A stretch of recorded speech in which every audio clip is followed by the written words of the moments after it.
Good morning. Let's begin our time together with prayer.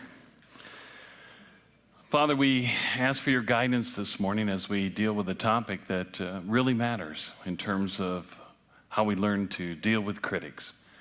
And so we're asking for your grace and understanding and the things that we need in order to be able to apply what we learned today.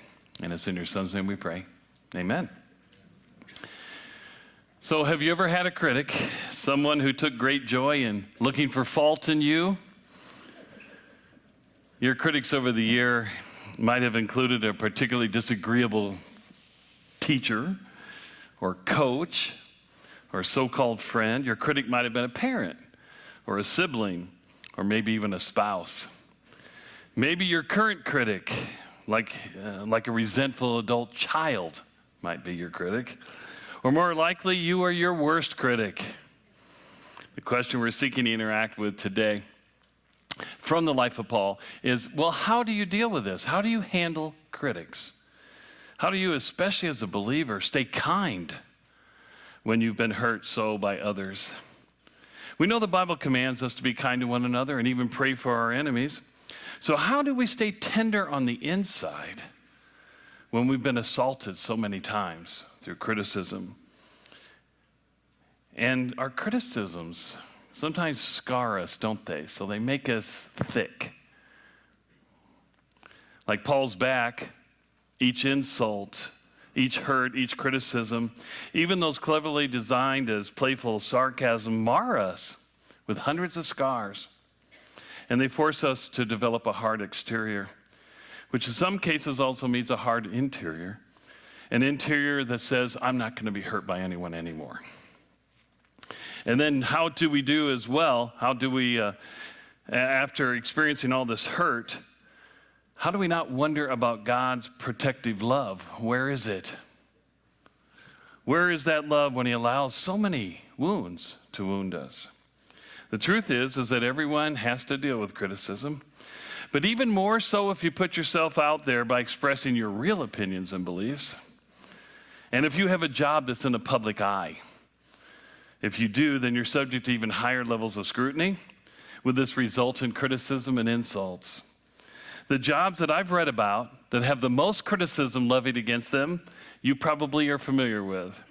NFL coaches, political figures, of course, principals and teachers, healthcare workers, doctors in particular, and ministers.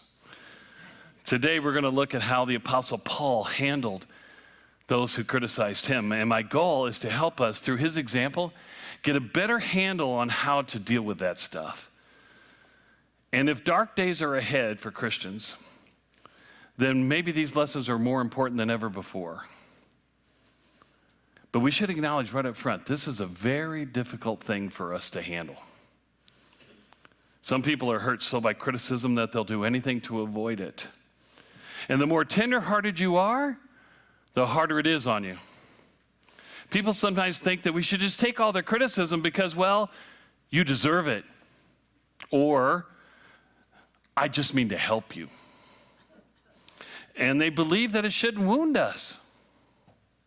But honestly, most criticism does wound, unfair criticism in any case. Now, obviously, we need people to give us feedback. Iron sharpening iron, as the Bible puts it. But what I'm talking about is learning how to deal with unfair criticism, criticism that is intended to wound. One of the people in our country's history who sure had his share of criticism was Abraham Lincoln. I think sometimes we think that everybody just admired this guy. He's the best president we ever had, et cetera, et cetera. But he was hated more than some other presidents we've recently had. He's the one who was the target because of slavery. He had half of the country hating him. Sounds current. I mean, after all, he was assassinated. He once wrote these words, "If I were to read, much less answer, all the attacks made on me, this shop might as well be closed for any other business. I do the very best I know how, the very best I can, and I mean to keep doing so until the end. If the end brings me out all right, what is said against me won't amount to anything. If the end brings me out wrong, 10,000 angels swearing I was right would make no difference." In other words, I'll just wait and I'll be proven right in the end. Well, that's all well and good, but can you just let things roll off your back? Thinking that someday you'll be shown to be right in the future?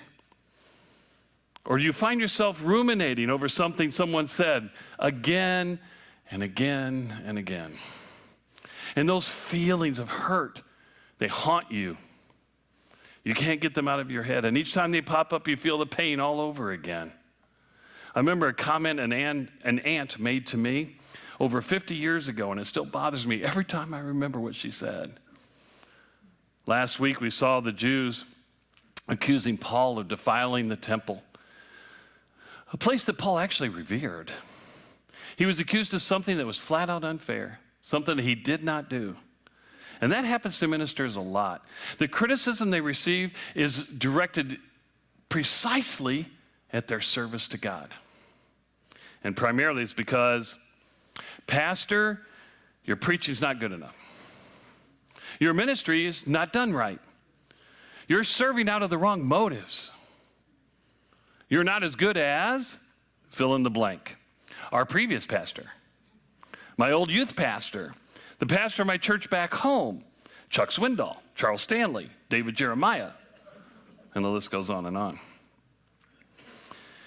The very thing you've dedicated your life to as a minister, the thing that you sacrificed a lot for, the very deepest part of your heart, including your motives, is open for scrutiny. And some people think that God has even commissioned them to put you straight. And you should be able to take it and even thank them for it. And all that negative scrutiny and comments take a toll. Let me give you some statistics. According to Pastoral Care, Inc., 38% of pastors are currently thinking of quitting the ministry entirely.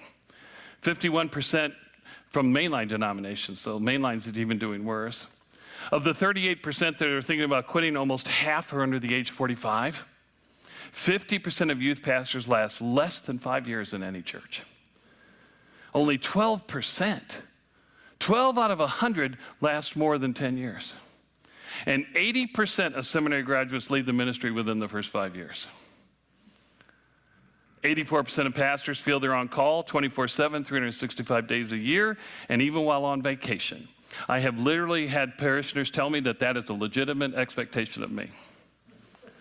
80% believe pastoral ministry has negatively affected their families. 80%. Many pastors' children do not attend church after leaving the home because of what the church did to their parents. Now let me give you some statistics that are even scarier. 4,000 new churches began last year, but 7,000 churches closed. Over 1,500 pastors left the ministry permanently every month last year. That's 18,000 over the course of 2021. Many, if not most of them, were youth pastors. Over 1,300 pastors were terminated by a local church each month last year. Many of them were terminated because they just weren't performing well enough. And finally, over 3,500 people a day left the church last year. Enough of that, I'm getting depressed. Now, coming back to all of us now, how does this criticism issue affect all of us? Not just ministers. A common observation is that criticism often comes right on the heels of a high. Ever experienced that? Just when you've had a success and are enjoying how that success made you feel, somebody says something that just knocks you right down. You made a big sale. You engineered a product. You guided a child through a difficult circumstance. You taught a great Sunday school lesson. And someone finds a way to say, well, great job, but. And they just have to add that one little biting comment that steals your joy. And that's what happened to Paul. He returned to Jerusalem, and he met with James and the other elders of the Jerusalem church. He told them about everything that God had done on his 3 missionary journeys. And they celebrated and rejoiced at God's enablement and what he did through Paul. And what happens later that same week? He's unfairly criticized and accused of a crime. He was arrested, and the Jews shouted all over the temple grounds that Paul shouldn't even be allowed to live. And then Paul had to face over 70 men in a fake trial, most, if not all of whom, wanted his hide. They literally hated him. But let me remind you why. Most of these priests are scam artists. They are selling sacrifices in the temple at a profit to scam off people, and because of Christianity, and primarily because of Paul, people are stopped going to the temple. People have stopped buying their fake sacrifices. And so they're losing money. And they hate him for it. Not to mention the religious zealots who hated him on religious grounds, not just financial ones. Can you imagine the vile looks that were directed at him during that trial? I can. I've preached sermons in the past where someone frowned at me through the entire service, and you could feel the hate radiating from them. After the trial, Paul's nephew got wind of a plot in which over 40 guys made an oath to not eat or drink until they had killed Paul. How do you think Paul felt when his nephew told him about that plot? Did he say, "Oh, I'll just be all right in the end"? Or do you think something like that would have bothered him a smidgen? How difficult would that news be to take? And that's just the beginning. In today's passage, we're going to see a slimy lawyer by the name of Tertullus in the company of an even slimier high priest called Ananias come in and make false accusations against him. Tertullus, the lawyer, calls Paul in the Greek a pest. That literally means a plague. Nobody, no sane person wants to be hated, despised, frowned upon. Tell me that the name calling, the insults, the accusations didn't hurt Paul. We sometimes think these heroes of the faith never struggled like we do. They just had supernatural strength to let these things just roll off their back, and that they smile at hardship and laugh in the face of death. You read the Psalms, though, and you discover the emotional pain that David experienced when he was hated. And if you remember, I've cited numerous times during this series how at one point Paul despaired even of life because of those who hated him. No, this issue is really tough. This is a hard one. So let's pick up his story where we left off last week. This is Acts 23. We're getting close to the end of the life of the Apostle Paul. We only have 2 more messages left. Next week, we're going to look at Paul being shipwrecked. And then the last week, we're going to talk about how he ended his life. Verse 23 of Acts 23.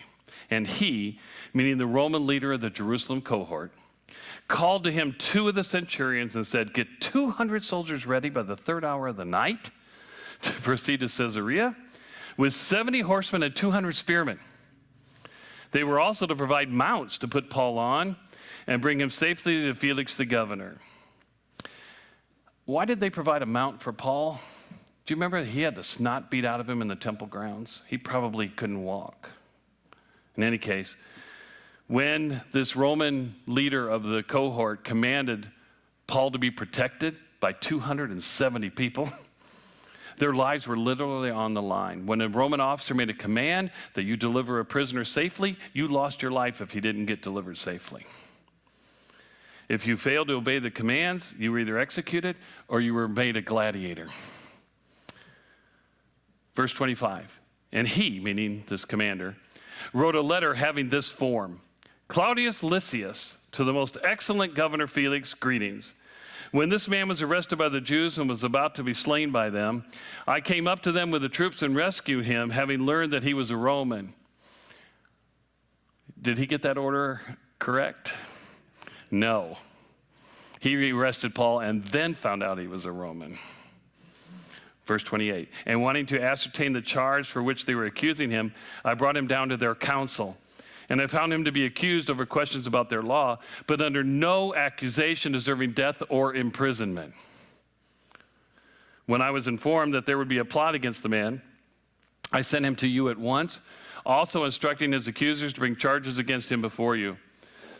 So the soldiers, in accordance with their orders, took Paul and brought him by night to Antipatris.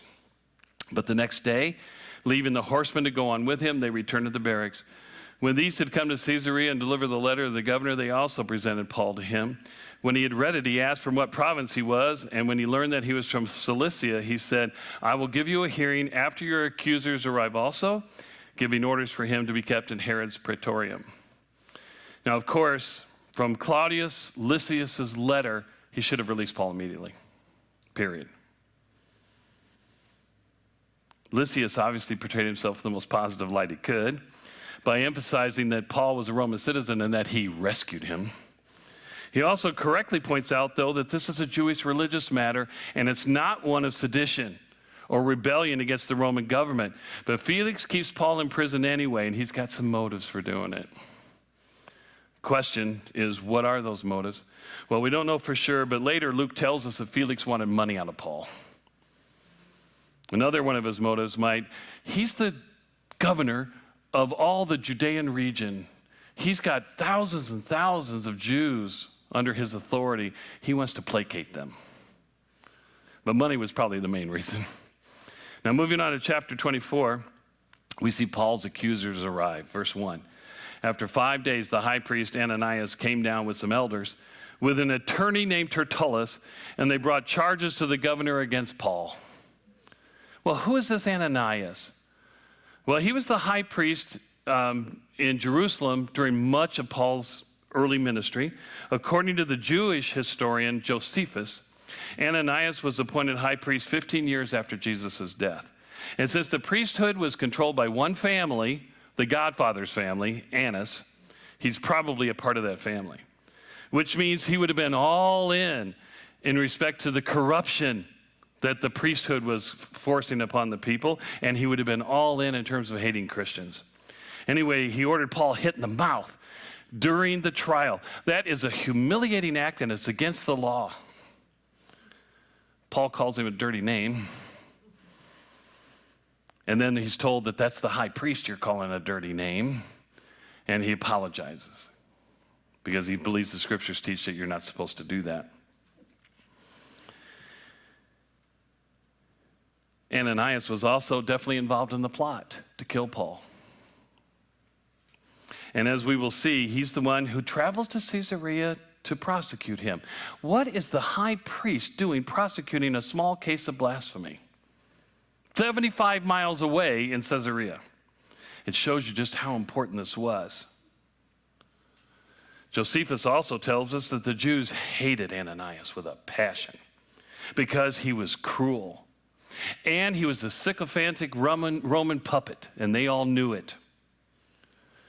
And when he kowtows to Felix in the passage we're just going to read here in a second, he's demonstrating the truth of that idea that he's sycophantic. The Jew on the street knew what kind of a man he really was, and he ended up being assassinated 9 years after this trial. Verse 2, and notice all the bootlicking flattery. After Paul had been summoned, Tertullus began to accuse him, saying to the governor, Since we have through you attained much peace, and since by your providence reforms are being carried out for this nation, we acknowledge this and in every way and everywhere, most excellent Felix, with all thankfulness. But that I may not weary you any further, I beg you to grant us by your kindness a brief hearing, for we have found this man a real pest, plague, and a fellow who stirs up dissension among all the Jews throughout the world, and a ringleader of the sect of the Nazarenes. This is really quite clever. I mean, yeah, it's groveling and sniveling, but he's not stupid. The Romans don't care at all about whether or not he violated Roman law, or Jewish law. They care about Pax Romana. They care about peace.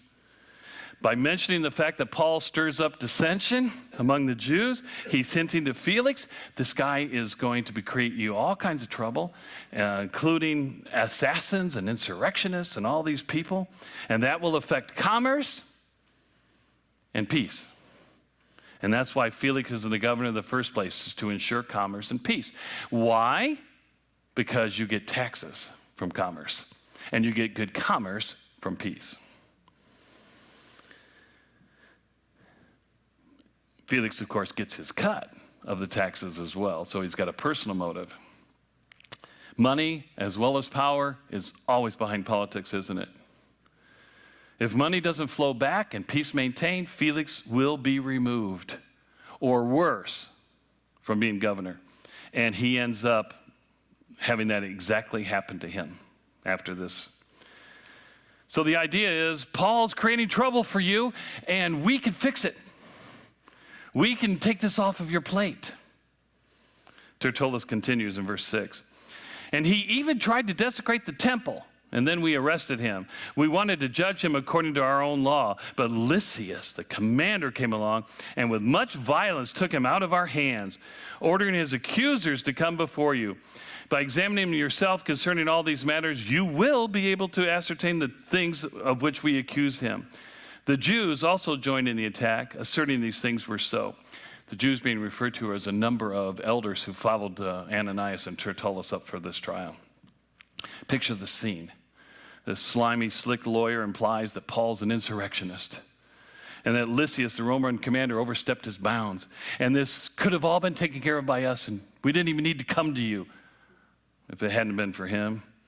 And then Tertullus strokes Felix's ego with this obvious flattery by saying that Felix will be able to ascertain that what he's saying is really the truth. If you're smart, you'll understand us. I've had that happen to me before. I was in a situation where I was confronted by some prisoners one time, and the lady said to me, well, we know that you're defensive, but we're going to tell you what we think anyway. And what did that do? That meant I couldn't say a word in my defense. That's what Tertullus is doing here. He's saying, if you're really smart, you'll follow my advice. But what Tertullus doesn't know is that Felix, greedy and politically driven, a man of pretty low character, actually knows quite a bit about what's really going on. He knows and understands Christianity. Tertullus doesn't know that. He knows why the Jews hate Paul. You couldn't be a politician in this part of the world 30 years or so after the death of Christ and not know what's really going on. And what kind of scams the priests were running. Well, let's look at how Paul defends himself now. This is where we're getting to the heart of today's topic. Verse 10, when the governor had nodded for him to speak, Paul responded, knowing that for many years you have been a judge to this nation, I cheerfully make my defense. Since you can take note of the fact that no more than 12 days ago I went up to Jerusalem to worship. Neither in the temple nor in the synagogues nor in the city itself did they find me carrying on a discussion with anyone or causing a riot. Nor can they prove to you the charges of which they now accuse me. But this I admit to you, that according to the way which they call a sect, I do serve the God of our fathers, believing everything that is in accordance with the law and that is written in the prophets, having a hope in God, which these men cherish themselves, that there shall certainly be a resurrection of both the righteous and the wicked. In view of this, I also do my best to maintain always a blameless conscience, both before God and before men. Now, after several years, I came to bring alms to my nation and to present offerings, in which they found me occupied in the temple, having been purified without any crowd or uproar. But there were some Jews from Asia who ought to have been present before you and to make accusation if they should have had anything against me. Or else let these men themselves tell what misdeed they found when I stood before the council. Other than for this one statement which I shouted out while standing among them, for the resurrection of the dead, I'm on trial before you today. Well, let's break down Paul's defense. First of all, I think we can say that he has confidence in God and confidence in his innocence. This is why Peter admonishes us in the New Testament to keep a clear conscience, so that when you go to defend yourself, you can do it with confidence instead of knowing that you're in the wrong. You can't cheerfully make a defense if you're worried or guilty. Second, he feels like it's appropriate to actually make a defense. Sometimes I get the impressions that many Christians don't think that they can defend themselves. We hear statements like, turn the other cheek. and how Christ was silent before his accusers and thinking we're not supposed to say anything when we're misjudged or when we're maligned. Isaiah 53:7 says, for example, he was oppressed and he was afflicted, yet he did not open his mouth. Like a lamb that is led to slaughter and like a sheep that is silent before its shearers, so he did not open his mouth. Now, I believe that as a believer, you can choose that route if you desire, and I've done it. I've had people throw criticisms at me, and I didn't respond in anger or in kind. After all, doesn't Proverbs 26:4 say, do not answer a fool according to his folly, or you will also be like him? But look at the very next verse, 26:5.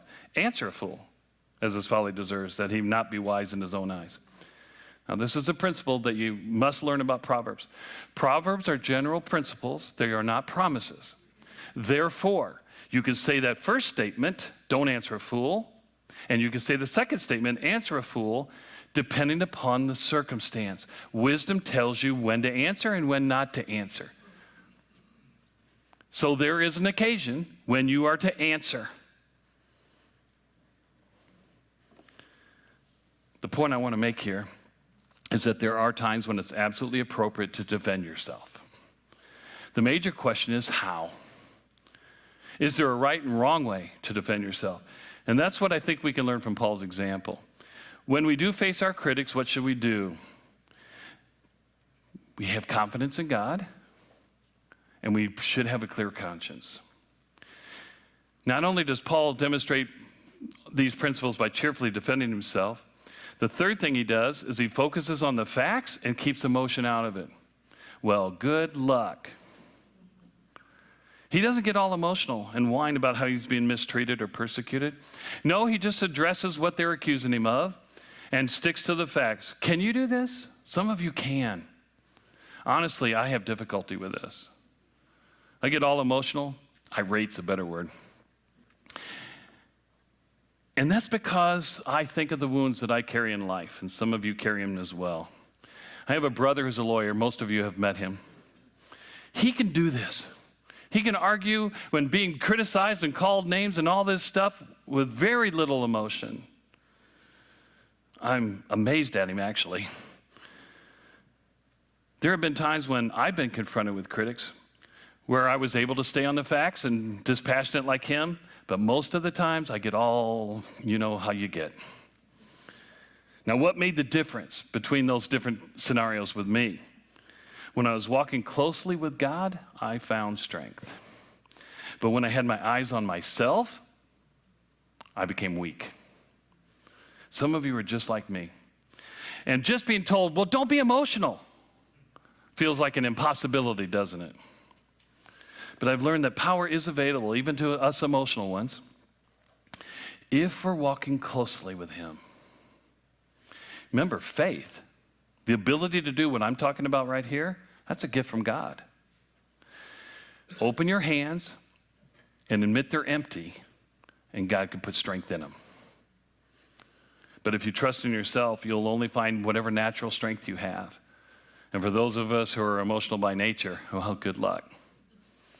Now, a fourth aspect of his defense is that he tells the whole truth. He admitted that he was a follower of the way.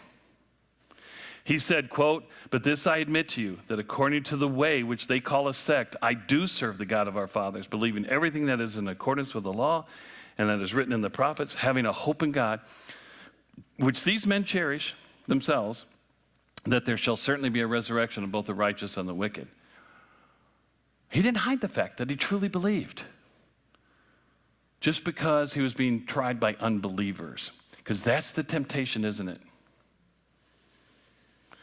I believe that in the days to come, we're going to be falsely accused of a lot of things.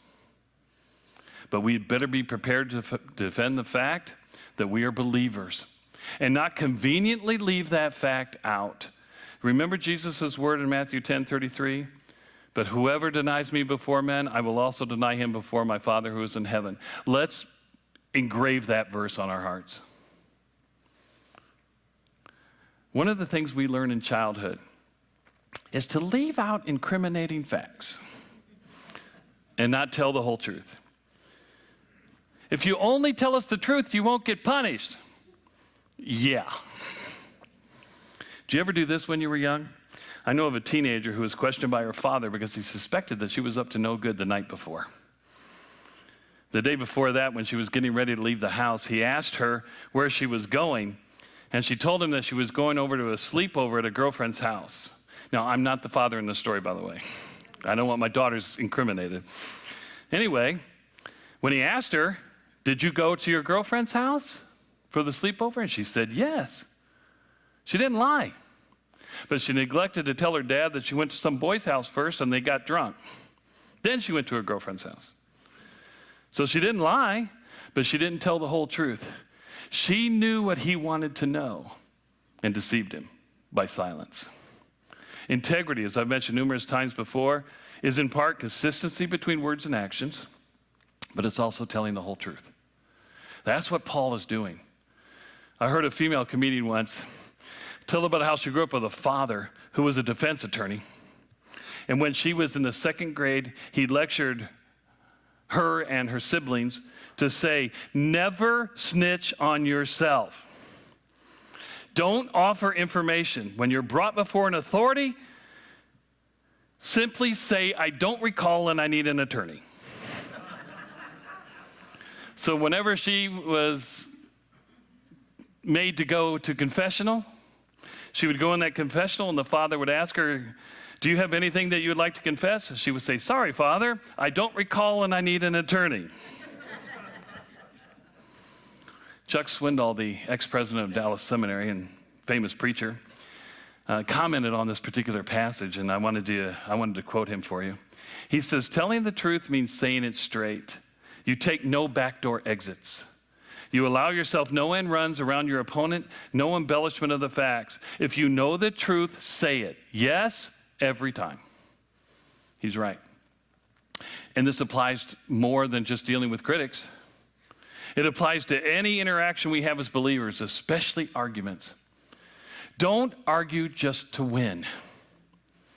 When you're arguing with your spouse, let's say, you don't hide your fault in the matter just so you can win the argument.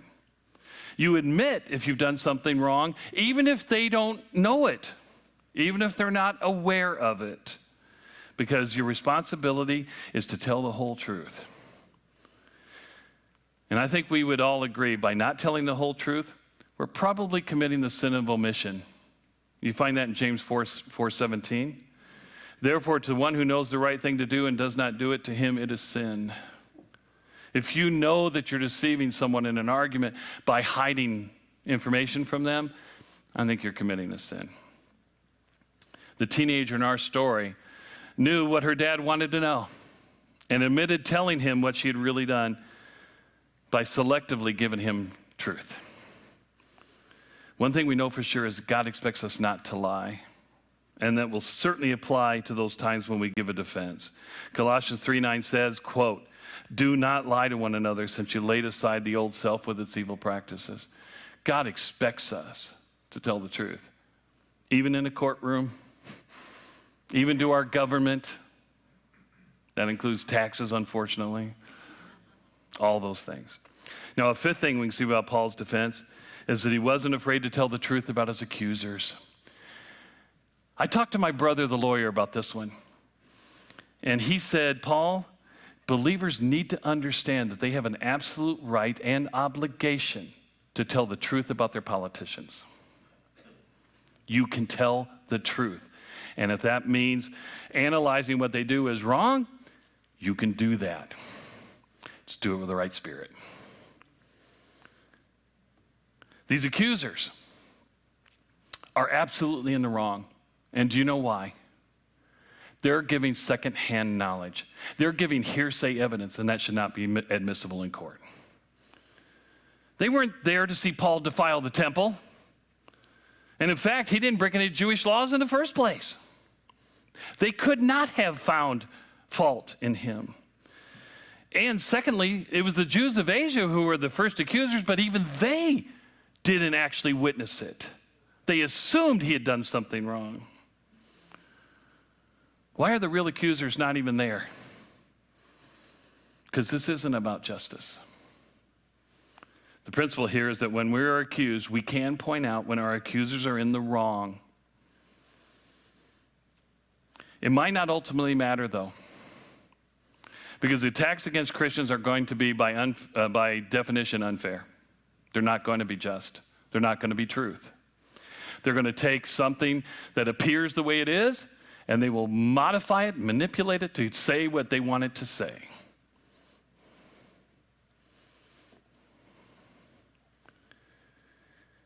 If Felix, the governor, had had any integrity at all, which is certainly in doubt, he should have released Paul on the spot. Because the accusers, as I said, only have hearsay evidence. And it's a religious matter anyway, that he doesn't care about. The Romans don't care about it. Judaism was a legal religion in the Roman world. Felix was not even respected by his own people. The Roman historian Tacitus says this about him, and I quote, "He exercised the power of a king with the mind of a slave." Even his own people thought he was you fill in the word. Now, turning the other cheek, let's come back to that. This is an important Christian principle, but it doesn't mean that we can't defend ourselves. What it means is that as followers of Christ, we seek to not retaliate for personal offenses. A slap was a humiliating offense. It's an insult, especially if done with the left hand, and I think you know why. That's the potty hand. It was humiliating. What Paul was not supposed to do was to retaliate for that response or for that act. But what Paul's doing here is not retaliating. Paul's telling the truth. He's not trying to get his accusers punished for making false accusations, if you see. He's just telling the truth. Story continues, verse 22. But Felix, having a more exact knowledge about the way, put them off, saying, "When Lysias the commander comes down, I will decide your case." Well, he never sends for Lysias. Paul remains his prisoner for 2 years, basically under house arrest, not in chains in a prison. He was able to avoid this issue entirely. You know what he did? He kicked the can down the road. Over his 2-year imprisonment, Paul shared the gospel with Felix and his Jewish wife Drusilla numerous times. But one time Paul brought up the fact that there's going to be a future judgment before God, and Felix got scared. And he stopped talking to Paul. In verse 26 of chapter 24, that's the verse that talks about how Felix wanted money out of Paul, and this is why he kept him for so long. Felix was called back to Rome not long after this, in disgrace, and was never allowed to serve in the Roman government again. His replacement was a man by the name of Porcius Festus. Porcius means pig, by the way. Anyway, chapter 25, verse 1. Let's read this passage. Festus then, having arrived in the province 3 days later, went up to Jerusalem from Caesarea. And the chief priests and the leading men of the Jews brought charges against Paul. And they were urging him, requesting a concession against Paul, that he might have him brought to Jerusalem, at the same time setting up an ambush to kill him on the way. Festus then answered that Paul was being kept in custody at Caesarea, and that he himself was about to leave shortly. Therefore, he said, "Let the influential men among you go there with me, and if there's anything wrong about the man, let them prosecute him." After he spent not more than 8 or 10 days among them, he went down to Caesarea, and on the next day he took his seat on the tribunal and ordered Paul to be brought. After Paul arrived, the Jews who had come down from Jerusalem stood around him, bringing many and serious charges against him, which they could not prove.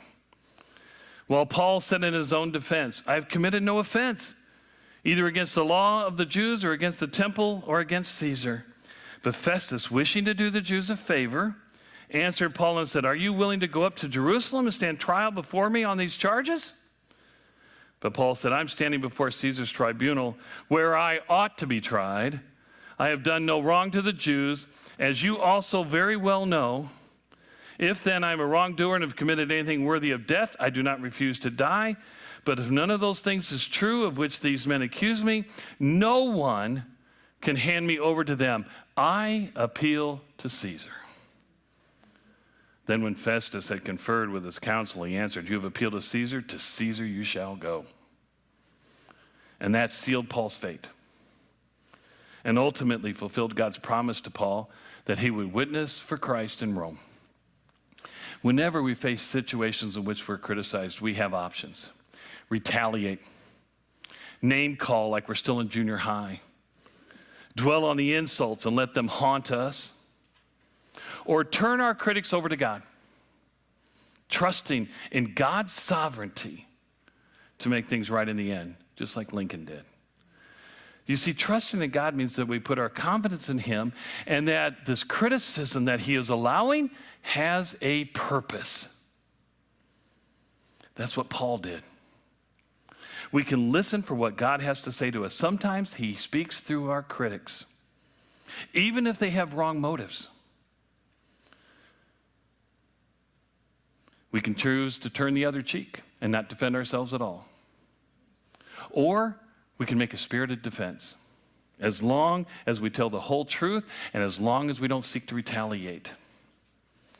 But the bottom line for me is that we are required to take the high road and represent Jesus in the way that we defend ourselves.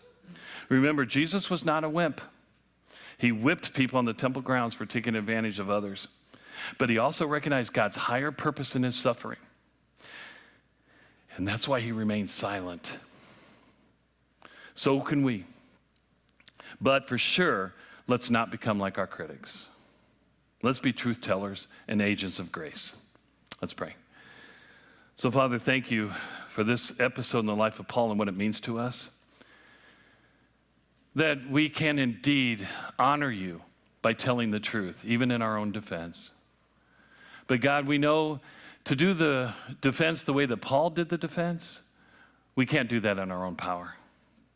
Most of us are like me, where we're very emotional when threatened and defensive when threatened.